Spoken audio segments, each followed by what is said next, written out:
Hello, everyone, and welcome to the STLTechTalk Podcast. My name is JJ Hammond. We have another great show for you. Are you ready for the top tech, science, engineering, and math, arts news from the beating heart of America, plus awesome interviews and fun and lively commentary? Of course you are. We have two guests tonight. Up first, he is the co-founder and CEO of GirlsAskGuys, a digital community connecting girls and guys to help each other by sharing their experiences and opinions. Born in Turkey and moved to the U.S., St. Louis, in 2001 to receive his graduate degree in computer engineering at SIUE. He recently wrote an article on Forbes.com regarding leadership, the amazing Tolga Tanriseven. Thank you for being on the show. Great to be here. Thanks for the opportunity. Yes, it's fantastic. Thank you. Up next, however, he is the director of development for GirlsAskGuys and leads a team of 8 people out of Buenos Aires, Argentina, the incredible Leandro Mencias. Say hello and thank you for being on the show, sir. Hello, guys. Thank you very much for all this. Absolutely. Okay, however, this show is not complete without my good friend, founder, editor-in-chief of the STLTechTalk.com, producer of Codecast by STLTechTalk, co-creator of STLTechChic.com, our Women in Tech website, also the tech informist, the uncanny Kevin Harvell. Say hello, Kevin. Hello, everybody.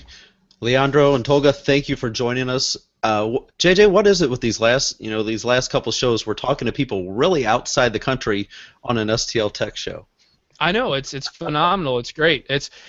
We're worldwide, baby. We're worldwide. It's awesome. And don't forget you can follow us on all the social media sites. I'm not going to go into them anymore because come on, we're on every single one of them. It's not you just STL Tech Talk. We're there. Right. And visit STLTechTalk.com to keep up with our tech news, our podcast, our Codecast, programming code, hands-on reviews, event coverage, and much, much more.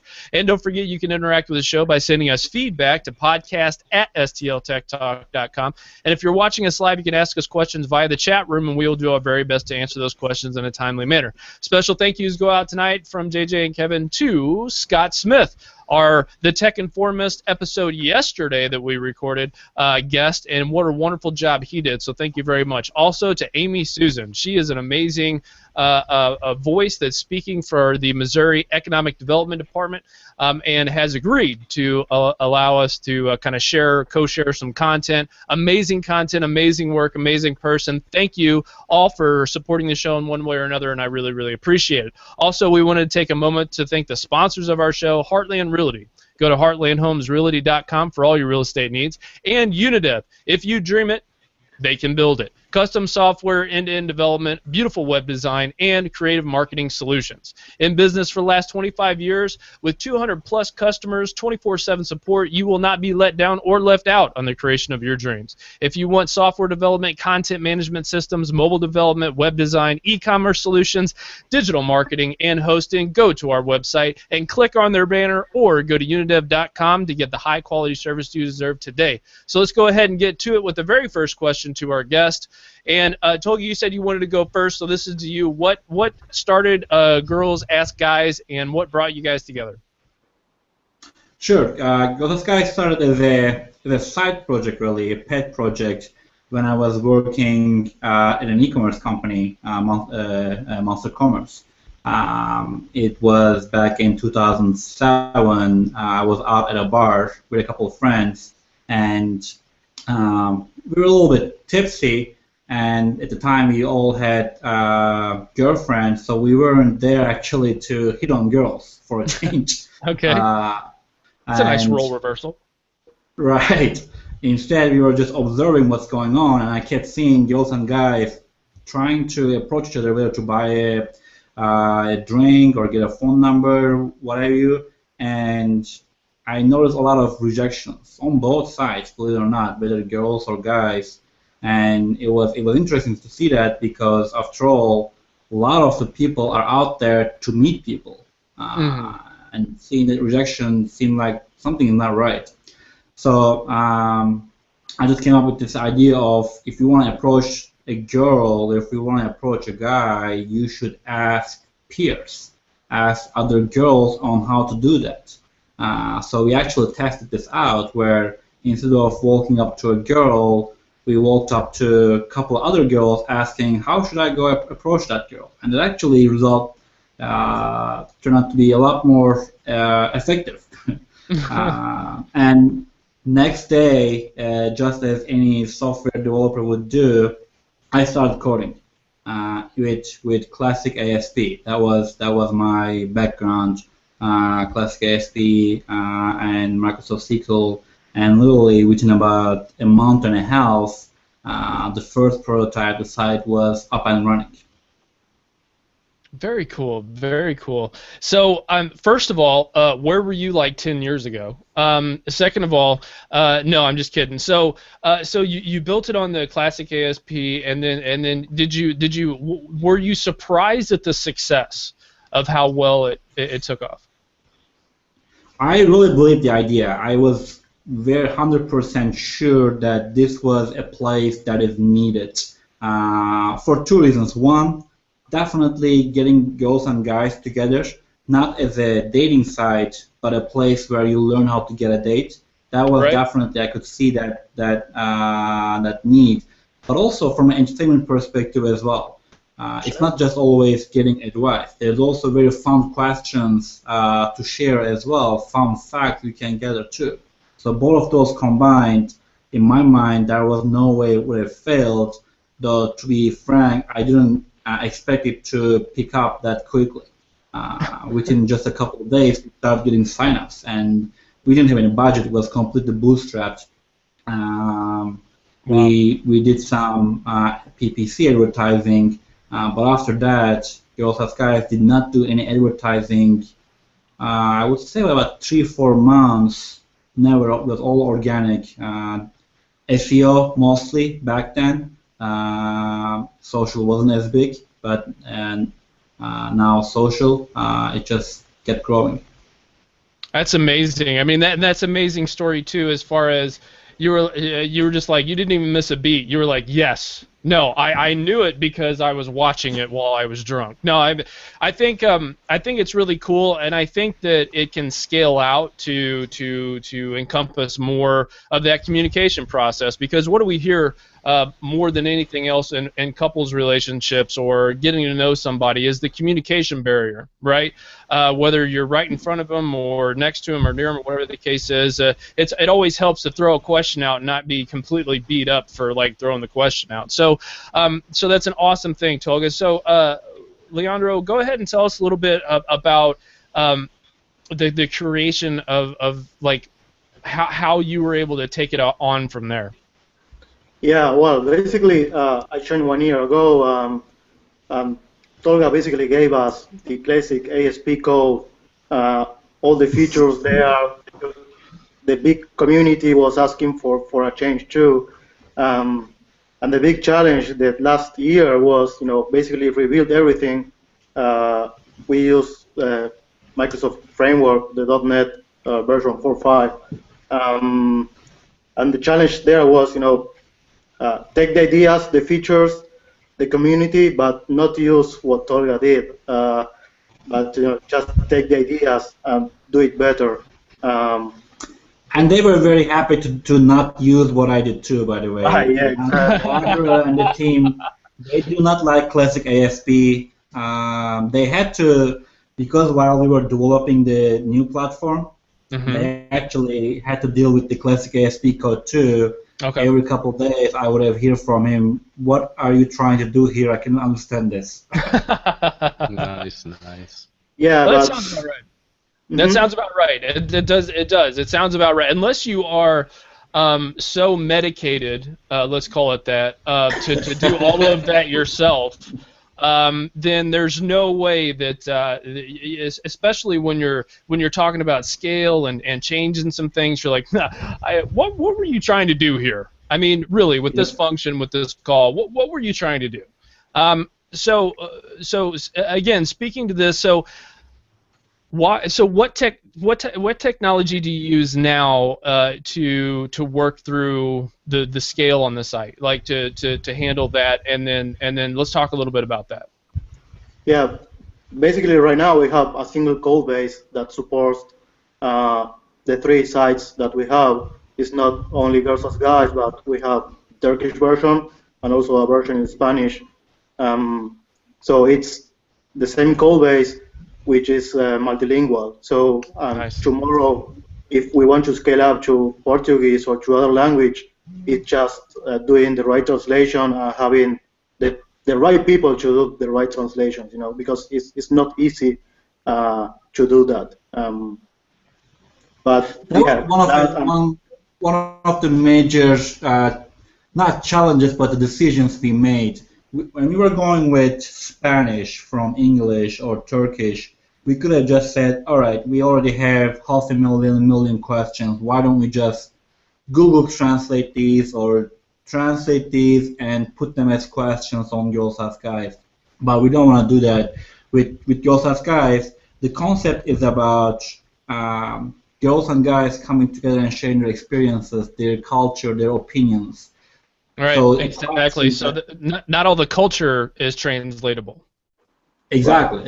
A question that was asked about baseball, it doesn't matter how many times you translate, it's not going to mean anything in Buenos Aires. Right. Mhm. That's true. That's very true. And probably football too, because that's a big, American thing. The difference between football and soccer. Right, yeah. Yeah. So you'd be like, what are you saying? But I think everybody knows what cricket is, so you should be good to go there. So what were some of the issues in that translation that you guys felt were some serious barriers to overcome? You mean translation from classicase to .NET? Yes. I'll let Leandro jump in on that, okay?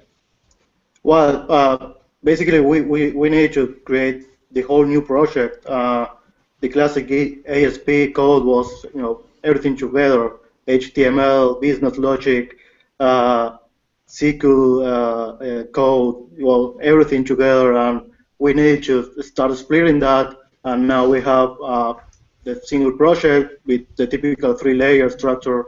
The database layer, then the model with the business, and then our presentation layer.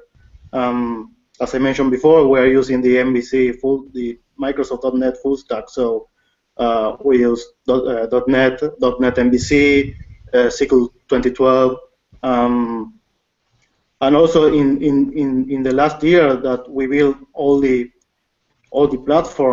new platform. We need to find the right balance between execution and doing a robust platform, and then face all those problems like scalability and managing new traffic and all that, handle all those issues in the future, because those are great problems to have for us, to handle more people, to handle more traffic, handle more questions. That's a very big challenge a lot of startups have, where we're developing, we're coding all the time. Yes. But we have to be very quick. We don't have time to say, okay, let's figure it out and architect this for a couple of weeks and then launch this feature. We are usually do, and then sometimes even, okay, delete that code completely and put something else.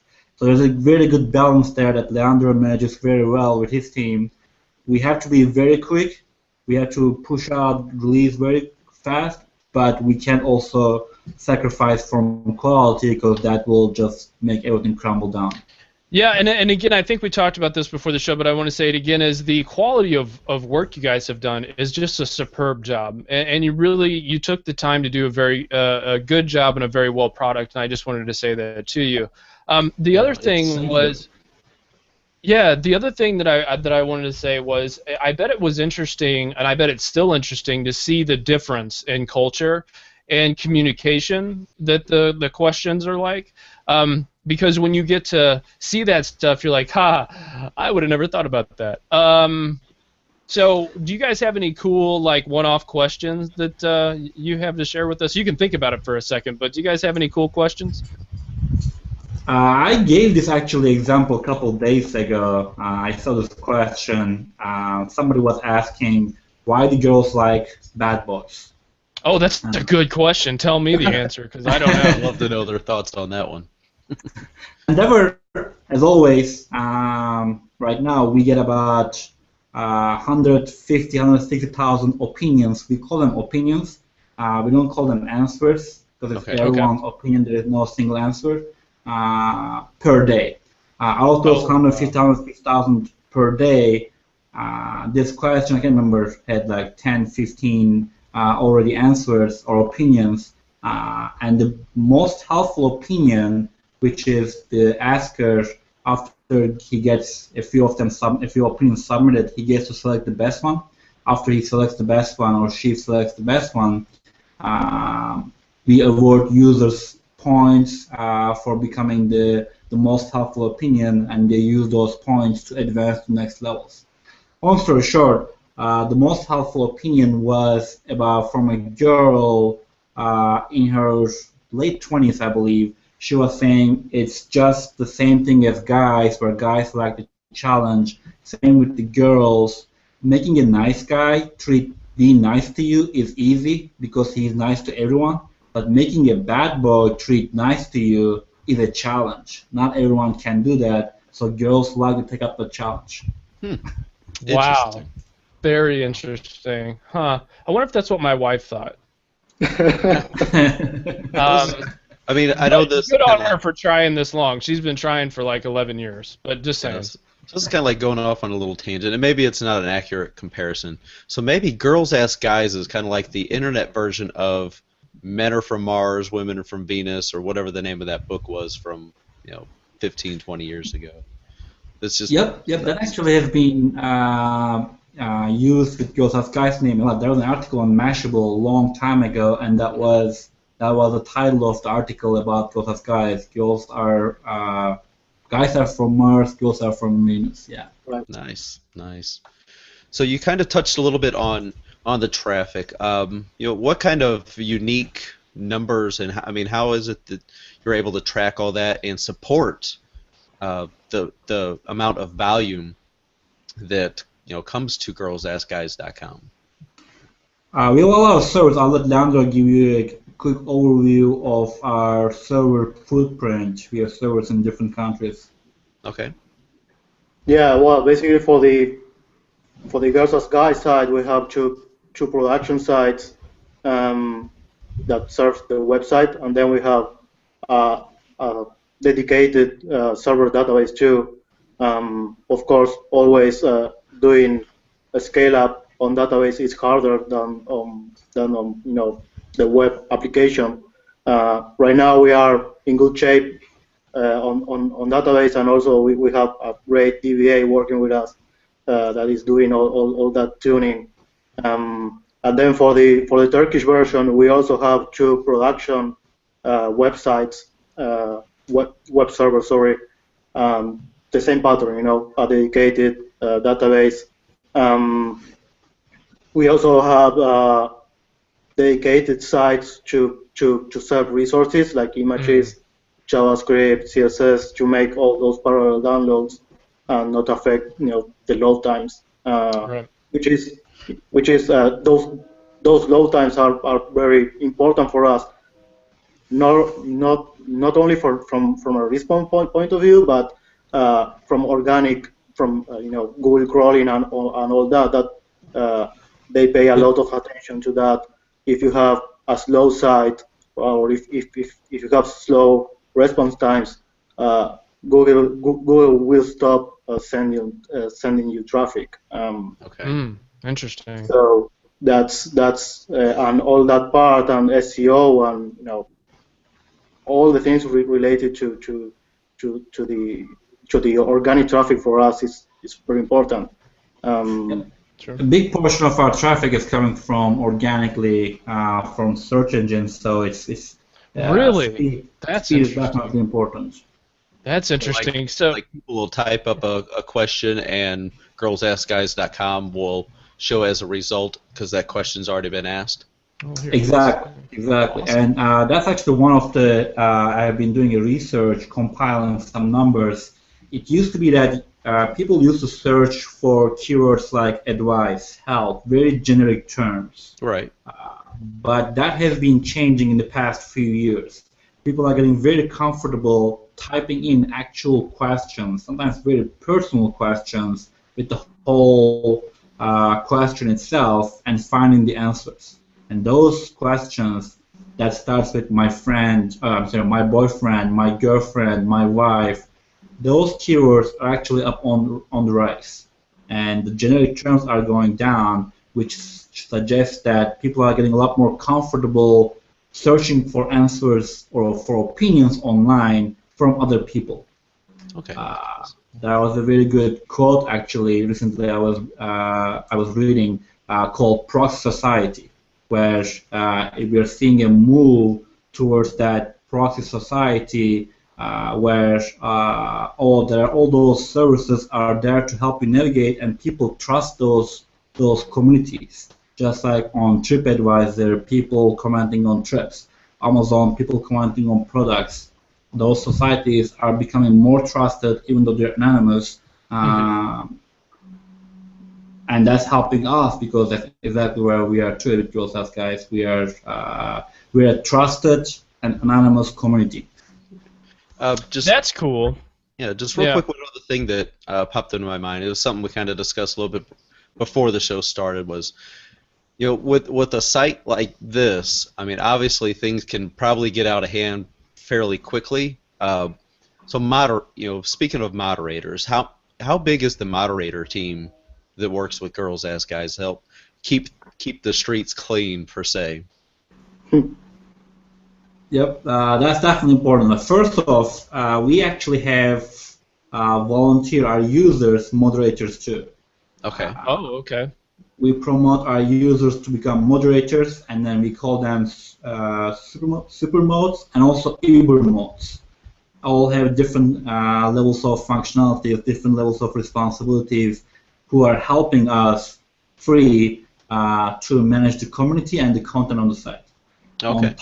On top of that, we also have our own filters, obviously, in place too on the platform, based on keywords you type or number of times you answer or number of questions you try to ask.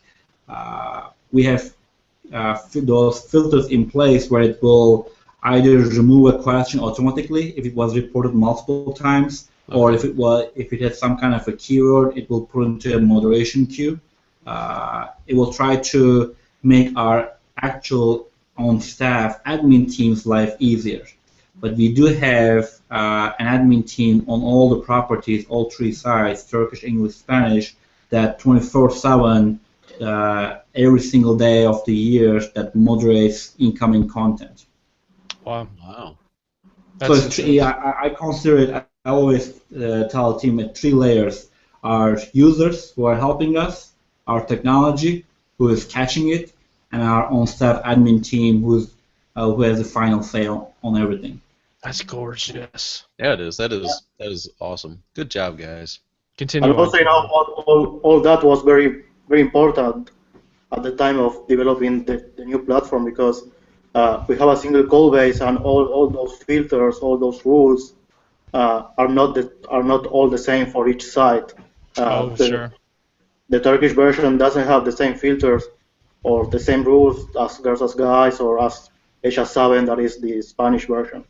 So all that needs to be dynamic, and it's pretty much everything configurable through settings in the site. I actually had multiple. I think I had a picture. I'm gonna buy Leandro a T-shirt that it says setting, because every time I create a Jira, we use Jira for our project management and bug tracking tool. It's a very phenomenal tool. But every time I create a Jira, I get a response from him yelling with all caps saying it's a setting. That's awesome. That's awesome. So man, I gotta say this site it really is gorgeous. And it's interesting. It's really cool that you can pick out girls or guys. You can kind of filter yourself as being someone trying to ask a question. One of the questions was, what is the first thing you look at when you look at a guy, and when you're checking a guy out or whatever. And some of the responses is pretty interesting stuff. Let's just say that. But I think on the whole, it's very useful, and I think do you guys have plans to sell all this data? Because I mean, this is a lot of pretty interesting stuff. That's a very good point. Not sell, but we are gathering a lot of nice qualitative and quantitative insights from that data. Sure. We already have over 2 million questions, about 40 to 45 million opinions posted on our databases, and we can leverage that data and understand what people are saying or thinking. For instance, one test we're doing right now is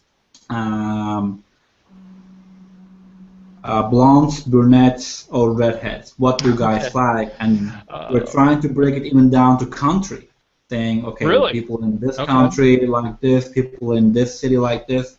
And this is just a test.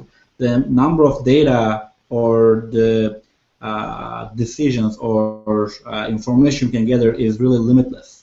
Whether it's about finding out what percentage of girls are voting Republican in Missouri, or what do guys like in Mexico on the first date.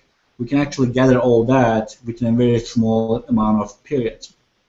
And then use that data to showcase, because it's very interesting stats.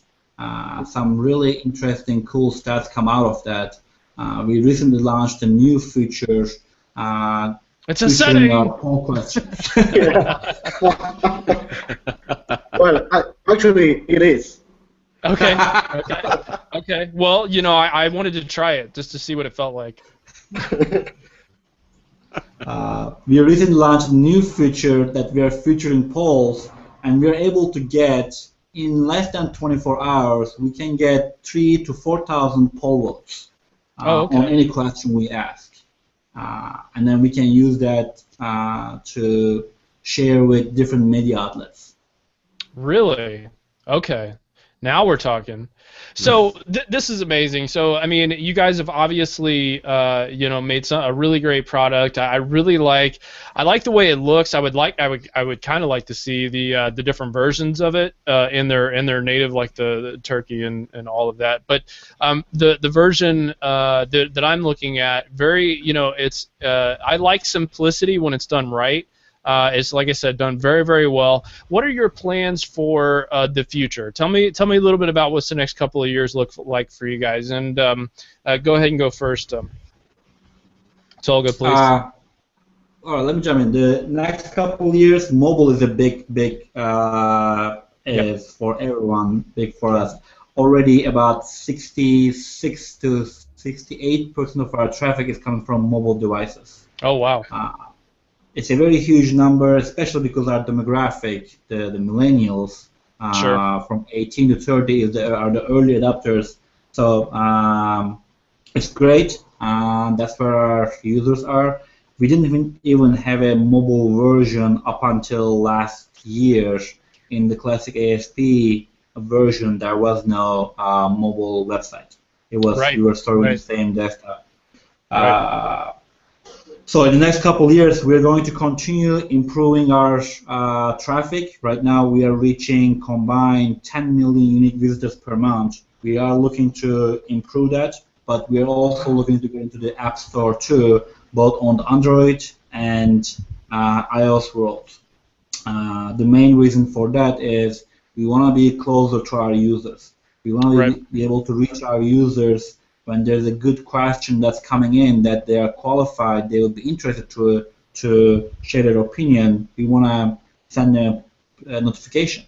We want to get them quickly instead of opening a browser, typing in, etc. We want to get them connected quickly, submit their opinion, and close the app. Awesome. And well, I'm just looking forward to when you open it up to an API for speech so that I can listen to some people like wanting to know stuff like blah blah blah blah blah. Like why do girl guys like actually I know that answer that. No. So that's going to be cool when you guys do that, which I'm sure you guys will. But do you find it interesting, and this is way off topic, but don't you find it interesting that you used a classic ASP.NET framework based off Microsoft system, but none of Microsoft's deliverables to the mobile? This is kind of interesting to me. It definitely, it certainly is, and it's challenging too. It's actually very challenging as well on our part. We are a Microsoft team, but Microsoft is nowhere to be found on the mobile world. Yeah. You know, should they just literally go around handing their mobile devices to people and just take it, just take it? I mean, is that what they need to do? Let's just give up.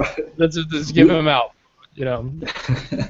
Anyways, but guys, a wonderful job. Where can people continue to find out more about what you guys are doing? Say it again, Mr. Part. Oh, I'm sorry. I said, where can people find out more and follow you guys and track all the things that you guys are doing? Well, we are definitely on GirlsAskGuys.com. If you go to Guys Ask Girls, it's pretty much the same. We don't want that to be mixed. It's a two-way street. We are also on Twitter, twitter.com/GirlsAskGuys. Also on Facebook /GirlsAskGuys. Anything you can think of, just put a /GirlsAskGuys. We're there. How in the world did you get that URL? Like, did you have to like threaten someone or? Believe it or not, it actually was available. I got it for, I believe, $9 per year, something like that. Oh my gosh! Unbelievable. Whoa! Because we looked at one the other day, and I think it was I don't know, Kevin, how much was it? It was over $2,000, and that was from GoDaddy. It was not like, you know, some self-individual trying to resell it or something. It was, you know, it was going to be like $2,000 the first year, and then the normal $12, $13 a year. That's craziness. That's just madness. Wow. Well, like I said, so Leandro, tell people where they can follow you and find out what you're doing. Well, yeah, you can find me also in GirlsAskGuys. You know, we are always there. We have our you know, contact mechanisms there through Twitter, Facebook. Also, even in the GirlsAskGuys site, there is a contact form where you guys can reach us. Perfect. Neither me nor Leandro, we're not very active on social media. We're really tech geeks. Right. Yeah. Right. Let's try not to alienate everyone. No, just kidding. Nothing wrong with being just a tech geek, man. Nothing nothing wrong with that. That is moi. So just joined Twitter about a year ago. So anyways, but yeah, so you guys are awesome. Thank you so much for taking time out of your guys' days, nights, evenings, where you're coming from, and spending it with us. It was a joy to have you on. We'd love to have you back when you release your mobile version stuff, and so we can help you promote that, and it was just such a pleasure to talk with you guys. Thank you so much for coming onto the show. You too. Thanks for having us, guys. That was great. Thank you, guys, both of you. It was Thank awesome. you, and I hope you guys have a wonderful evening. Take care. Bye. You too. Thank you, guys. Bye. Man, that's amazing stuff. That I'm is not used to amazing stuff. you. After all this tech informative stuff, I'm not used to being on the opposite side of the screen from you. It's weird. I know. I look over and I'm like, well, Kevin's not there. That's strange. Yeah, I'm digging that format. So yeah, we'll have to think about that here in the future. Sure. No, that whole Girls Ask Guys thing, man. That's some cool stuff, and you know. Well, so one of them, a couple of them is like, what guys on here agrees with me that most but not all females in their early 20s and before are, read my additional details below. Yeah, gender wars. That's gonna work, buddy. It's just like the coolest thing ever. Yes, I mean, there's just a lot of information. But no, there's a lot of really good stuff. Like another one, so like, you know, how would you respond? You know, if a girl asked you how you would respond to the whole Ray Rice and Adrian Peterson situation, they actually have a thing going for that, so that you're not putting yourself into a hole. I'm not saying lie to the girl in the first round out, but we all do a little bit of lying at the very beginning. Little white lies. Yeah, little white lies. But it's trending questions. Another one's what you're going to be for Halloween, different stuff like that, so that you're not showing up as the Crow, because that's. Nobody likes that. No, so let's get off it. Let's get off this train and hop on to the tech news that we're transitioning the show into more to encompass what we're doing as a business as well as a site and thereby everything else. Also, before we go into the news story, let's tell everybody about Codecast tomorrow night. We're going to have on the developers of Xamarin Studios, which is a cross-platform development studio that allows you to create mobile applications for iOS, Android, so Apple, Android, and Windows. That's pretty awesome. We're going to have that. Also, the Tech Informist. Visit thetechinformist.com and or all of the different social medias and just do a search for it. You'll find it. Amazing shows. We do those because we're awesome. No one's here to tell us otherwise, and they're not some big guests coming up on that show. We got some big guests coming on the show, and also go to our site as well, and just continue to check out our videos and all the media work that we're going to do. Now, the first thing that I want to jump right into is the St. Louis Days of .NET registration is open. We're going to be there, and we're going to be there in a big way. So Scott Spradlin and all the guys, we're looking forward to it. And Dave. I'm so bad with names. I'm looking at your face right now in my head, but I can't say your name to save my life. Anyways, so that's open. So please be a part of that. That's going to be awesome. Also, we've added new content to our website, STLTechTalk.com, for a weekly recap of tech events. We're actually working with the government on this in a good way, not in a bad, creepy metadata way. Also, Start Louis, which is an awesome place for entrepreneurs to go pitch their ideas. We're going to have a video about that coming out as soon as I walk across the room and record my audio for it, and then upload it to the tube so that we can push it out through the site, as well as I-10. I recorded that session. It was an awesome recap, and essentially it was talking about. It was a Kauffman Foundation report. It was talking about the ecosystems, examining the connections within the startup ecosystem, a case study of St. Louis. So that was pretty amazing right there. Also, 1 Million Cups. That's also a really great place to go and listen to entrepreneurs pitch their startup ideas, and it has a lot of benefits in networking. So that's a really, really cool way to do that. All of these events can be found either on our site or putting into a search engine by voice or by search, whatever the case is. Also, we were at Pixel Pop. And let me tell you a little bit about that, Kevin, because this is kind of Kevin JJ's story that we can talk about. Women in gaming. At the most recent Pixel Pop Festival, there was basically a panel of women talking about the gaming industry, and one of the things that they did kind of right. Not that I have anything against the other way of doing presentations, but what they didn't come right out ever and say like, girls rule over guys in some way, shape, or form. I mean, they really approached it from just this equality standpoint, and they didn't bash anybody, and they just did a really good job of conveying their message over. And I think that's really important in the workplace and in especially gaming, where women are often not looked at as equals for sure, but they can really play the heck out of some games and create games and make them. Yeah. They can code circles around some guys, that's for sure. Well, there's some really brilliant women in technology, even here in St. Louis. Jessica Kerr. She's going to be at Strange Loop this week. Can't wait to catch up with her, see how she's been doing since we spoke with her on Codecast. It's going to be awesome. It's going to be awesome. So we also have video of that event. Actually, an acquaintance of mine from back in the day was one of the interviews. So that's going to be really cool.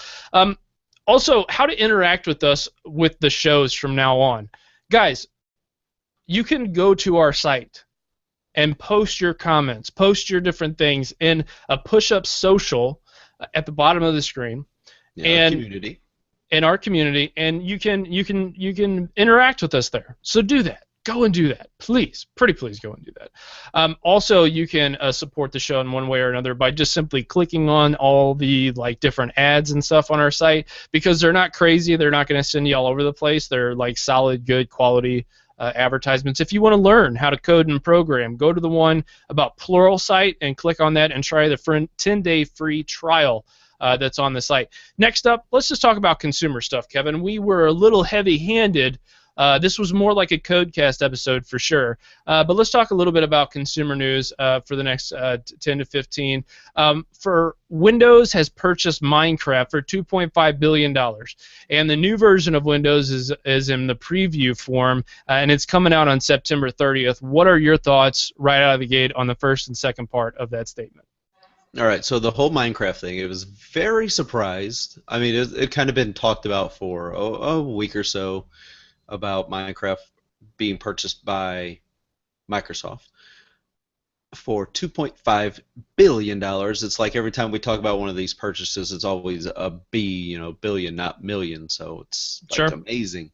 Mm-hmm. I think it's really interesting because it has picked up so much steam. It's gained so much popularity from being on the Xbox 360. My son plays it. He's been playing it for years and loves it. Him and his friends have a great time doing it. They're collaborating.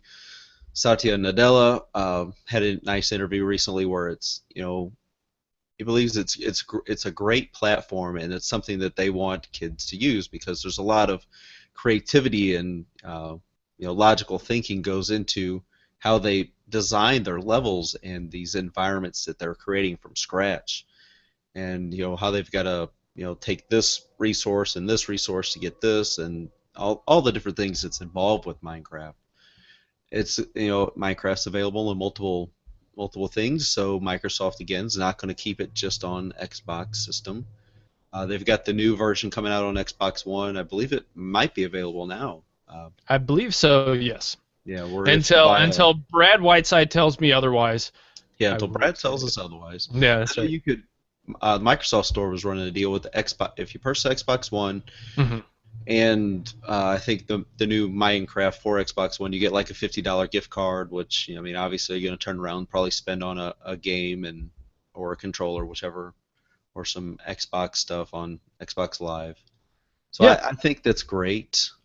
Touching on the new version, Windows 9/Threshold, whatever they end up calling it, we'll find out in a couple weeks. I'm excited about it, seeing some of the videos that's been floating around of the new notification center and the new start menu, going back to kind of blending the Metro start menu and the traditional start menu everybody's familiar with, like merging those two together. I really like seeing that. But the one thing, Microsoft, you've got to do, you've got to bring the WordFlow keyboard all right. for Windows tablets like the Dell Venue. Just using that last night, trying to type individually, I'm like, this is just not cutting it. We need WordFlow. We need some trace typing. So bring it, Microsoft. I'm ready. So I'm looking forward to trying out Windows 9. Yeah, I'm gonna install it on my Dell. Yeah. Because I think that's the only one that I'm comfortable installing it on. Right, I really need to get a Bluetooth keyboard for that. So, what did you think about the commercial for the new Bluetooth keyboard from Microsoft? Have you seen that yet? No, I haven't seen it, but I've seen some rumblings. Where, okay, well then let me tell you what it's about because I have seen it. Yeah. So tell me about it. So I'm excited because it's kind of interesting because it's the same size as like an iPad type cover case, but a little smaller, and it's like a full keyboard, and you can change. There's a setting. It goes from Android to iOS to Windows. It's just a little toggle. Oh. Is that interesting or what? Yeah, so I'm going to look this up right now because, I want to see this. Okay, well, while he's doing that, another way to interact with the show, another part of the show is the way to interact is to go to our calendar that's on our site. We have an interactive calendar that's amazing. You can check out. So a lot of really cool stuff. So let me tell you about what's coming up next week. Not this week, because by the time you listen to this, you're going to want to know what's going on next week. Next Monday on the 22nd, there's going to be the Ruby Hack Night. Good friend of the show, just friend overall, Brad Urani. He's an awesome Ruby developer, and he talks about gems all the time. So go find yourself a gem next Monday. Also, there is on Tuesday, there's going to be the Arch Reactor at 7:30, so that's going to be kind of cool. Also, on Wednesday, we have the STL Apple Professionals event that's going on in Lockwood, Webster Groves, so that sounds like fun if you're into that sort of thing. Startup Voodoo, September the 25th. Both Kevin, myself, probably Alejandro, definitely the media guy that we have are all going to be there. Also, DevOps STL, that's going to be at 6:30. There's also a couple other things going on, but I'm pretty sure you're going to be wanted down at Ballpark Village for Startup Voodoo. And then there's also there's a new thing. It's called STL 3D Printing. It's kind of a group that started up recently, and that's on South Jefferson Avenue, and that's at Venue Arch. And that is your rundown of next upcoming stuff for the week. So, Kevin, after having saw what you've seen or whatever the case may be is, what are your thoughts? I want one. I mean, for $80 and being able to seamlessly use it with Android phones, iPhones, iPads, Android Isn't that tablets, cool? That was pretty cool. It is, and it looks so nice and small and. Say it. It's yeah, slick. just, it's yeah, slick. It's slick, man. Yeah, that's slick. That's Kevin. Well done, Microsoft. Yeah, so it's pretty neat. You know, I really think. I mean, I don't think they're giving up, but I mean, I think they've kind of acknowledged, hey, we're going to keep making Windows phones and tablets and stuff, but we know nobody's buying them right now, and it's not for lack of them trying. You know, even the sportscasters don't even know what the heck they are.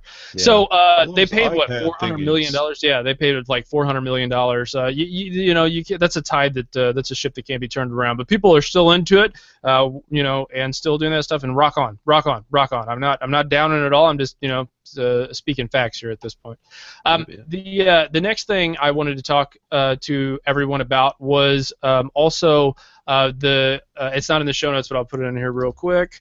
Apple sells record number pre-order for the iPhone. Phone, yes.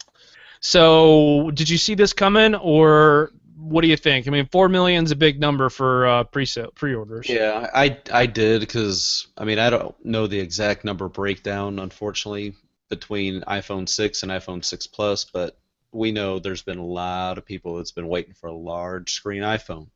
Yep. Now they've got one, so here it is. You know, I'd like to know Matt Siebek's thought on the new version of the iPhone with the different screen side, because he was talking about not wanting it to change, and it changes in a big way. It has a landscape mode now where it didn't have that before, and I'm just kind of curious to see what he has to say. Yeah, we need to reach back out with Matt. You know, he's got that new cast and all that other stuff going on. So yeah, a lot of cool stuff. So also, what did you hear about the marketing issue with the camera bump? We're calling it the camera bump. Yeah. Some of the images and, you know, like little ads, I guess you would say, have been showing the new iPhone without that little camera bump on the back for the lens. So it's got some people up in arms. You know, and again, it boils down to if they didn't want the bump there, then make the device a little bit thicker. You could increase the size of the battery a little bit, and everybody's happy. Sure, it's but a nice plush, perfect design. Yeah.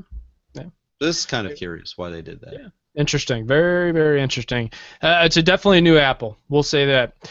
Also, OneNote has come to the Android Wear for watches, and I have to say, in demoing the LG G Watch with the Nexus, the application works gorgeous. Yeah, I saw Julia White tweeted that out today. I'm like, yay. Yeah. Well, you know, if I can't have what I want on, you know, Microsoft stuff right now, you know, it's nice to know that at least they're leaving a footprint and a presence on these different devices until we see, you know, the wearables and all that stuff coming forward. And I didn't get, you know, I kind of want your thoughts because it's going to be a whole other week before we talk about this, before we wrap up the show. But I kind of want to get your thoughts, and we'll end this out here. What are your thoughts on the wearable space now that Apple is going to be coming out with that, and them waiting until the 1st of 2015 to do it? I think it's good. I mean, when Apple does something, people take notice. Mm-hmm. You know, Samsung has released numerous smartwatches. LG's got a few of them. Motorola's got the 360. But I mean, I think when that gets in more people's hands, it's really gonna take off for the scene in general, because now Google is going to have a nice strong competitor, and they're really going to be innovating like they've done back and forth with smartphones. So I think it's going to take these wearables to a whole new level.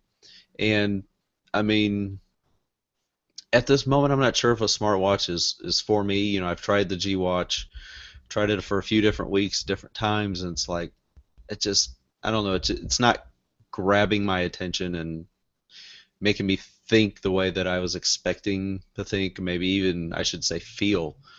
The experience just wasn't quite what I was expecting. It doesn't care about your emotions, Kevin. I know it doesn't care about my emotions. So, no, but you want to get that feeling though, right? I mean, because a lot of Apple products they do a good job of playing on emotions. That's why I made the comment that I just made is that you were looking for that feeling of like, yes, this is yes, yeah, this is worth $250, $350. Sure. It's an expensive. So how much is the G Watch right now? Do you know? Right off the top. G Watch I think is still $250. No. Okay. Wait a second. Is it $230? I can't even remember anymore. Okay. You know what? It's above 200 and it's below 300. So right. Whatever. It's in that range. Yeah, it's in that range. Oh, 360 came out for $249. I think the G Watch was. If only we had a technology that could look the answer to this question up. No. So having said that as well, let's go ahead and talk about. So already we're seeing Android Wear, and for those of you who don't know, Android Wear is the operating system on the new Android watches that come with Android phones, specifically for Android phones. And they've already made, they being developers, have already made watch faces that look a lot like Apple's new watch face, with the different applications and right. Circular I've bubbles seen those and all. images. That was interesting. It was interesting, and I think that kind of speaks to Google just doing what it does, throwing stuff out there, and obviously for privacy reasons they can get away with doing some of that because they're just like, hey, this is what we do, this is who we are. And Apple's like, okay, well, we're going to take our time with this, we're going to make sure we do this right, and we're going to do this one. But I think that's going to put a lot of people off, man. I mean, that's a lot of money, and that's spring is not really the time you see people paying for this kind of thing. But right. Hey, they know the market they're going after. They're going after high-end people who want high-end things, and right, definitely. That's kind of for a limited time. You can save $50 off an LG G Watch. You can get it for $179 on the Google Play Store. Really? Yep. I found some technology would help me find that information out. Fan-flippin-tastic. All right, so if you guys want to comment or contribute to any of the stories we covered here on the show, email us at podcast@stltechtalk.com. And some of the announcements for the week I've already discussed. Charities you should all know about is Hope Line, a domestic violence prevention and support organization, the Women's Safe House, Safe Connections, and the Schumann Water Project. And also there are some other charities I'm going to be talking about, like Young Adults, Hope for Young Adults with Hope for Young Adults with Cancer.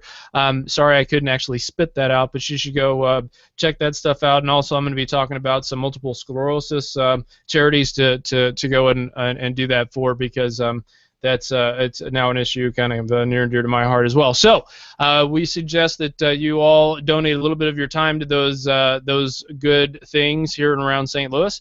And if you're not in around St. Louis and you're out of town, you can still donate to any organization that is close to you. I suggest taking out the time to do that. Kevin, would you like to end the show with any particular thought or something of that nature? Since we're going to be at Strange Loop this week, if anybody hears the show beforehand and you're coming to Strange Loop and you see us wearing our new shirts that just came in today. Oh, yeah. Yes. When you see us in our new shirts, come up and say hi. We're going to have it available where you can purchase shirts, maybe not this weekend, but if you want, let us know, and we will ship you a shirt. Contact us for more details on that, and we will get one to you. Absolutely. So, thank you to our guests, both Leandro and Tolga. We definitely appreciate that. And yeah, I said it right, Kevin. So no editing for you. You did. I did a good job. Yep. Good job, so thank you to all of our fans. We love and thank you for your support of the show. So from the entire STL Tech Talk crew, stay frosty. We're out.